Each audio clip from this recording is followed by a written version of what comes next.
കൂടുതൽ വാർത്തകളും വീഡിയോകളും കാണാൻ ഈ ചാനൽ സബ്സ്ക്രൈബ് ചെയ്യുക. കൂടെ ബെൽ ബട്ടൺ അമർത്തുക. നമസ്കാരം.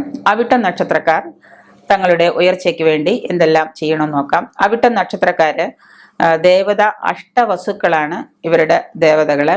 ഭൂതമാണ് ആകാശം, പക്ഷി മയിലാണ്. തങ്ങളുടെ ഓരോ ജാതകക്കാരനും പറഞ്ഞിരിക്കുന്ന പക്ഷിയെയും മൃഗത്തെയും എല്ലാം നമ്മൾ വേണ്ട വിധി ആചരിച്ചു പോന്നാൽ ഒരുപാട് ഉന്നമനം ഉണ്ടാകുന്നതിനോടൊപ്പം തന്നെ പൂരോരുട്ടാതി, രേവതി, ഭരണി എന്നീ 3 നക്ഷത്രങ്ങളും മകരക്കൂറിൽ അവിട്ടം 1-ാം പാദവും, മകം, പൂരം, കുംഭക്കൂറിൽ അവിട്ടം 2-ാം പാദവും, ഉത്രം ആദ്യപാദവും 3-ാം പാദം, അത്തം, ചിത്തിര 1-ാം പാദം അവിട്ടത്തിന് അനുകൂലമായ നക്ഷത്രങ്ങളല്ല. ഇവർക്ക് അവരുമായിട്ടൊരു വീഴ്ചയ്ക്ക് നല്ലതല്ല. വ്യാഴം, ബുധൻ, ശുക്രൻ എന്നീ ദശാകാലങ്ങൾ അവിട്ട നക്ഷത്രക്കാർക്ക് പല ദോഷങ്ങളുണ്ടാക്കും. അതിന് പരിഹാര മാർഗങ്ങൾ സ്വീകരിച്ച് അതിന് വേണ്ട ഉചിതമായ പരിഹാര കർമ്മങ്ങൾ വിധിയാവണ്ണം ചെയ്തു കൊടുക്കാം. അവിട്ടം, മകേരം, ചിത്തിര എന്നീ നക്ഷത്ര ദിനങ്ങളിൽ ക്ഷേത്ര ദർശനവും ദശാനാഥനായ ചൊവ്വയെ പൂജിക്കുന്നത് കർമ്മങ്ങളും നടത്തുന്നതിന് വളരെ ഉത്തമമാണ്. എന്തെങ്കിലും കർമ്മമൊക്കെ ചെയ്യുന്ന ദശാനാഥനായ ചൊവ്വയെ പ്രീതിപ്പെടുത്തുക.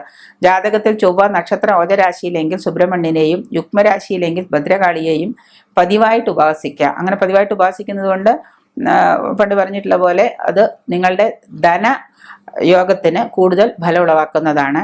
ദോഷ ദിവസം ക്ഷേത്ര ദർശനം, രാശ്യാധിപന് ശനിയായതിനാൽ ശനീശ്വര പൂജ നടത്താൻ അത്യുത്തമമാണ്. ചുമപ്പ്, കടുന്നീല നിറം, കറുപ്പ് തുടങ്ങിയ നിറങ്ങളൊക്കെ ഇതിന് അനുകൂലമാണ്.